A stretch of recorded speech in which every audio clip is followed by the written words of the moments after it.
안녕하십니까. 본질을 투시하는 비법 본투비 통합과학의 안성진입니다.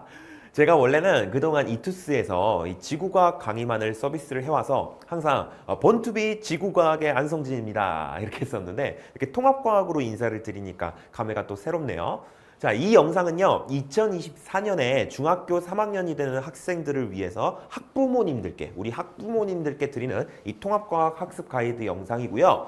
2024년에 이 중3이 되는 이 친구들이 최근까지의 발표에 의하면 통합과학으로 수능을 보게 될 친구들인데요. 이 때문에 이 통합과학에 대한 부담과 관심이 좀 많아졌을 것 같고요. 또 우리 아이 이 통합과학 공부 어떻게 시켜야 하나 뭐 이런 고민이 많으실 겁니다. 심지어 우리 아이는 영 이 수학과학에 좀 젬병인 것 같은데 이렇게 생각하시면서 불안해하시는 그런 학부모님들도 계실 거고요. 그래서 우리 학부모님들을 위해서, 그리고 우리 학생들을 위해서 이 통합과학이란 어떤 과목이며 또 어떻게 준비하고 학습을 해야 하는지 제가 가이드 드릴 수 있도록 하겠습니다. 일단 저에 대한 소개를 좀 드리고요. 그 다음에 이제 우리 아이들이 고등학교로 진학하면 배우게 될 2022 개정 교육과정상에서 이 통합과학이라는 과목에 대한 설명, 그리고 우리 아이들은 이 통합과학을 과연 어떻게 대비를 해야 하는지 이런 순서로 말씀드릴 수 있도록 하겠습니다. 자, 일단요 만나뵙게 되어서 반갑습니다. 네, 제 이름은 안성진, 한국교원대학교 지구과학교육과를 졸업한 지구과학 전공자고요. 졸업과 동시에 서울시 교육청의 임용고시에 합격을 하여서 5년간 서울 경인고등학교에서 교사로 일을 하다가 이제 이투스로 이적을 하였고요. 현재는 이투스에서 지구과학 강의를 하고 있으며 현재 수강생수 기준 지구과학 1위를 유지하고 있습니다. 현재 EBSI에도 저의 강의가 서비스가 되고 있고요. 자, 그러면 일단요 이 통합과학이라는 과목에 대해서 좀 설명을 드릴 수 있도록 하겠습니다. 일단요 뭐 과학이라는 과목 자체는 당연히 다들 알고 계실 텐데요. 이 과학이라는 과목을 또 세분을 하면은 물리화학, 생명과학, 지구과학으로 나뉜다더라라는 것도 당연히 알고 계실 겁니다. 그런데요, 이 통합과학은요, 과학 앞에 뭐가 붙어 있죠? 그죠? 통합자가 붙어 있지 않습니까? 그죠? 이게 괜히 붙어 있는 게 아니겠죠. 그죠? 이 중학교 때 배우는 이 중학과학 같은 경우에는요, 단원별로 물리에 해당하는 단원, 화학에 해당하는 단원, 생명과학에 해당하는 단원 등이 각각 따로 존재하는 경향이 있습니다. 하지만 이 통합과학에서는 이 단원 간의 장벽을 허물고서 어떤 주제를 딱 놓고서 그 주제에 대해서 학습을 하는 과정에서 이 물리에 해당되는 내용과 지구과학에 해당되는 내용을 동시에 학습을 하는 등 분야 간의 통합이 이루어지는 그런 경향이 있습니다. 그래서 단원에 따라서 지구과학과 물리가 결합되는 그런 단원도 있고 화학과 지구과학이 결합되는 그런 단원도 있고 굉장히 다양하죠. 그래서 통합과학이라는 그런 이름이 붙어 있는 거라고 보시면 되겠고요. 교육과정을 연구하고 개발하며 이제 수능을 출제하는 우리 한국교육과정평가원의 발표 내용에서도 이 통합과학에 대해서 뭐라고 설명을 하냐면요. 이 과학의 기초지식과 개념에 해당되는 내용이면서도 빅 아이디어를 중심으로 물리학, 화학, 생명과학, 지구과학과 같은 이런 과학 영역들을 관통하고 통합하는 그런 내용들로 구성한다라고 설명이 되어 있습니다. 한마디로 어떤 주제를 중심으로 물리, 화학, 생명과학, 지구과학의 분야를 막론하고 핵심적이고 기초적인 그런 지식들, 이걸 빅 아이디어라고 이야기를 하는데 이를 중심으로 학습을 한다라는 것입니다. 그래서 이 통합과학의 특징을 말씀을 드리자면, 일단 첫 번째는 제가 좀 전에 이 교육과정평가원에서 이 통합과학을 빅 아이디어 중심으로 물화생지의 영역을 관통하고 통합하는 그런 내용으로 구성한다라고 했잖아요. 그죠?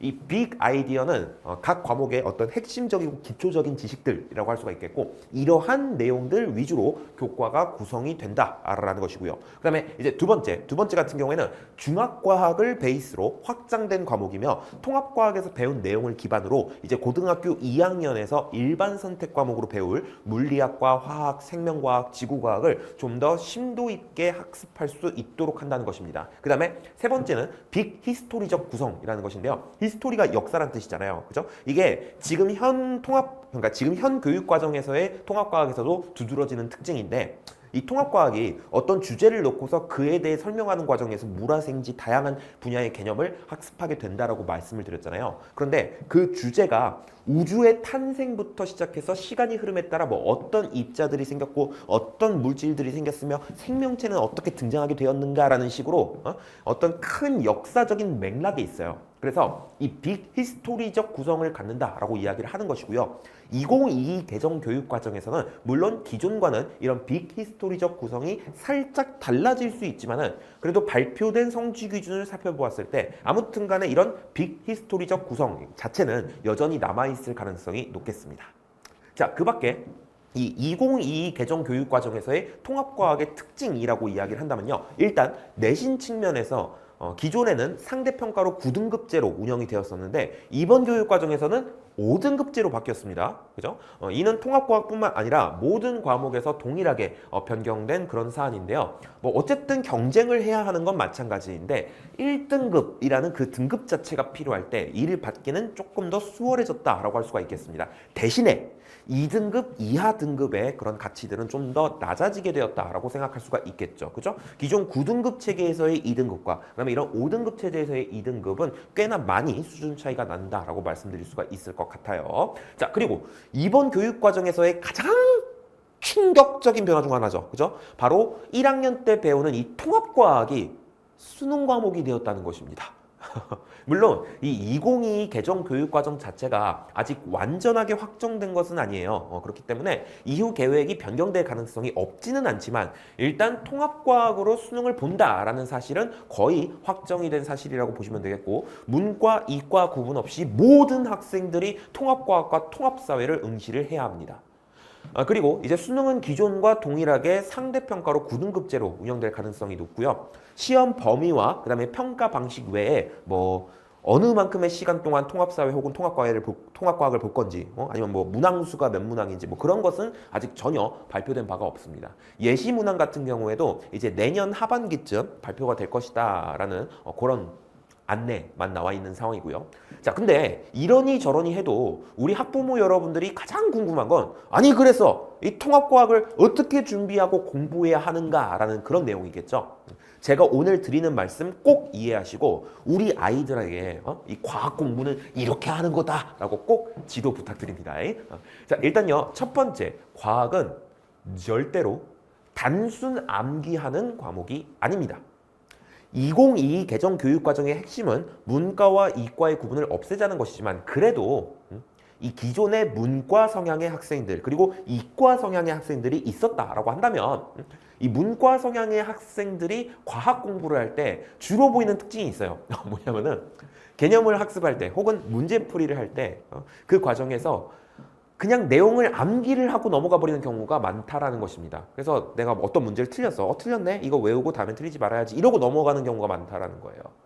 하지만 과학은 그렇게 해서는 절대로 좋은 성적을 거둘 수가 없습니다. 물론 이 과학도 내용에 따라서 그냥 받아들이고 암기를 해야 되는 내용도 당연히 있죠. 당연히 있지만은 대부분의 내용들 같은 경우에는 개념 하나하나를 학습을 할 때 그 개념의 원리를 이해하고 그것을 바탕으로 새로운 상황에 적용하거나 뭐 응용할 줄 알아야 문제를 맞출 수가 있습니다. 예컨대 A는 B다 라는 걸 학습을 했을 때 A가 B가 되는 그 논리적인 이유 자체를 이제 저와 같은 강사나 아니면 선생님들이 막 설명을 할 거란 말이에요. 그러면 그거를 온전하게 이해를 하고 내가 맞닥뜨린 문제 상황에 그러한 원리, 그러한 논리를 적용을 시켜가지고 문제를 해결할 수 있어야 한다는 말입니다. 아시겠죠? 자, 그 다음에 이제 두 번째 보시면은 주제에 따라 일반 선택 수준, 즉 무화생지 있죠? 그 정도로 이제 심화된 문제가 출제될 가능성이 존재한다는 것입니다. 이는 내신에서든 수능에서든 마찬가지인데요. 특히 내신 과목 같은 경우에는 해당 부분 시험 문제를 내는 선생님이 해당 부분의 전공자인 경우 우리 아이들이 좀 더 이렇게 의미 있는 생각을 해보길 바라는 그런 마음에서 그리고 이 전공 과목에 대한 애정을 조금 이렇게 담아가지고 교과서에 직접적으로 쓰여져 있진 않지만 이 교과서에서 배운 내용을 기반으로 추론을 하여서 답할 수 있는 그런 문제들을 출제할 가능성이 높습니다. 이를 이제 추론형 문제라고 이야기를 하는데 보통 우리 아이들이 과학 공부를 하면서 가장 어려워하는 유형이 바로 그런 추론형 유형입니다.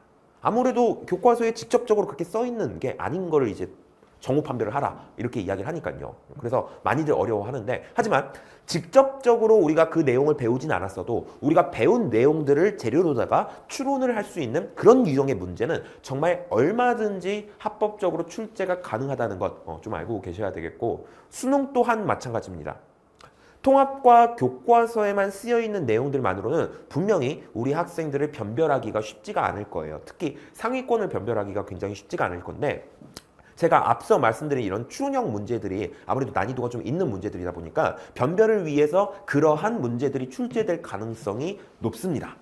이 경우 이제 통합과학이 이 중학과학과 일반 선택 과목 즉 물화생지 사이에 이 다리 역할을 한다는 특징상 이 일반 선택 과목을 선택했을 때 즉 물화생지를 선택을 했을 때 배울 만한 그런 내용들까지도 추론을 해야 되는 그런 정도까지도 출제될 수가 있습니다. 따라서 이에 대비하기 위해서는 제가 앞서서 말씀드렸던 개념 하나하나를 원리적으로 좀 학습해야 할 뿐만 아니라 필요한 내용에 대해서 좀 심화 학습을 할 필요도 있다라고 말씀을 드리고 싶은데요. 근데 그렇다고 오해하지 마셔야 될 것이 그러면은 이 통합과학 수능을 보기 위해서 이 물화생지까지도 다 공부하고서 수능을 보는 게 맞는 거냐 이렇게 생각하실지도 모르는데 그건 아닙니다. 엄연히 이 각 과목의 핵심 내용 위주로 구성된 통합과학의 특성상 충분히 발전시켜서 생각할 수 있을 만한 그런 주제들만 선별적으로 가볍게 조금 심화해서 다뤄주면 되는 건데요. 사실 이런 부분을 우리 아이들, 우리 학생들이 뭐 스스로 하거나 아니면 우리 학부모님들께서 선별을 해주시기는 굉장히 어렵겠죠. 그죠? 그렇기 때문에 이제 저와 같은 강사들이 그러한 서비스를 제공을 해드리는 것이다 라고 생각을 해주시면 되겠고요. 제가 정말 열심히 준비를 해서 우리 아이들을 위한 커리큘럼 정말 잘 개발을 해내가지고 제공을 해드릴 예정이니까는 이런 부분에 대해서는 너무 걱정하실 필요는 없겠습니다. 아시겠죠? 자, 그 다음 이제 세 번째, 전체적인 맥락을 파악하는 것이 중요하다라고 말씀을 드리는데요. 이 통합과학이 빅 히스토리적인 구성이라고 말씀을 드렸잖아요. 따라서 각각의 개념을 원리적으로 학습하는 것도 당연히 굉장히 중요하지만 어떤 전체적인 스토리, 즉 전체적인 맥락을 파악하는 것도 굉장히 중요합니다. 그래서 내가 지금 학습하고 있는 이 개념이 어떤 맥락에서 나오고 있는 건지를 우리 아이가 이해를 하고 있어야 문제가 딱 나왔을 때 이 문제의 의도가 보이고 출제자의 의도에 맞게 문제를 척척 해결해 나갈 수가 있거든요. 이해되시겠죠? 하지만 이러니 저러니 해도 일단 지금 당장 우리 아이들에게 가장 중요한 건 뭘까요?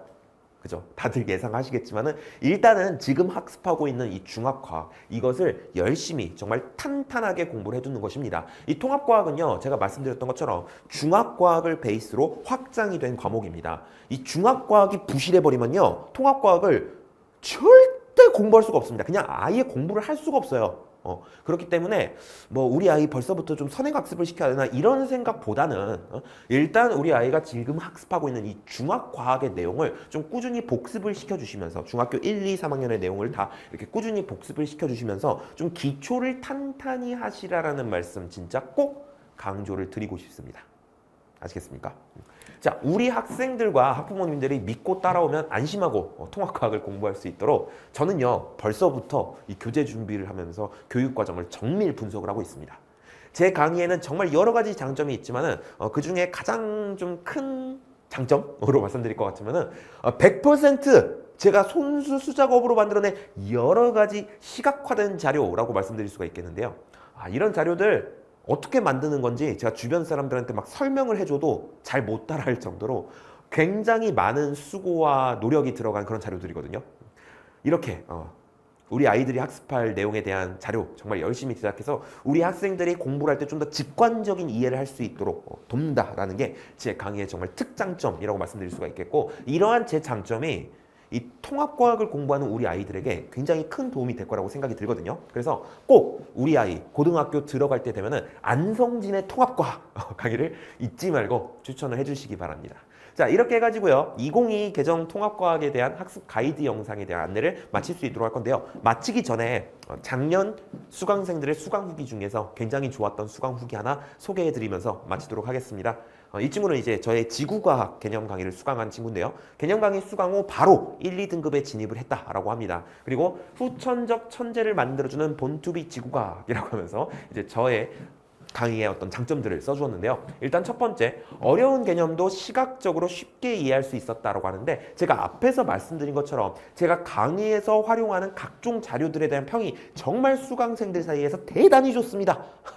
저의 가장 장점이 이 강의 내용에 대한 시각화라고 이야기하는 수강평들이 굉장히 많아요. 이로 인해서 굉장히 좀 어렵게 느껴질 수 있는 그런 개념들도 정말 쉽게 이해할 수 있도록 하는 것이 제 강의의 모토라는 거 조금 알아주셨으면 좋겠고요. 자, 그 다음 이 개념을 맥락적으로 이해할 수 있게끔 해줬다라고 평을 해주었습니다. 저는 단순히 이 지식을 나열하는 것에 그칠 게 아니라 이 교육 과정의 맥락이 어떠하며 해당 개념이 어떤 맥락에서 서술되고 있는지까지 설명을 쫙쫙 우리 아이들에게 해주기 때문에 이 교육 과정의 맥락 안에서 개념을 정말 자연스럽게 이해할 수 있도록 돕습니다. 그러면은 우리 아이들이 시험 문제를 풀 때에도 좀 이렇게 엉뚱하게 생각해가지고 우리 그 학생들 용어로 의문사라고 하거든요. 아무튼 그런 의문사를 하는 일이 줄어들 것이다라고 말씀드릴 수가 있겠고요. 원리 중심의 설명을 통해 가지고 이 시점 정말 가장 트렌드에 맞는 강의를 제공한다라는 말씀 정말 자신 있게 드릴 수가 있겠습니다. 또 저에 대해서 굉장히 많은 분들이 표현을 할 때 이 열정이라는 단어를 빼놓지 않는데요. 제 강의를 들으면은 우리 아이들이 이 제가 강의에서 사용하는 자료 하나하나마다 그리고 이 교재의 구석구석마다 정말 저의 열정을 온전히 느낄 수가 있을 겁니다. 궁금하지 않으신가요? 우리 아이들이 저의 강의를 통해서 이 통합과학의 본질을 그냥 꿰뚫어 버릴 수 있도록 최선을 다해서 강의를 제작하도록 하겠습니다. 그럼 저는 이만 인사드리도록 할게요. 감사합니다. 안성진이었습니다.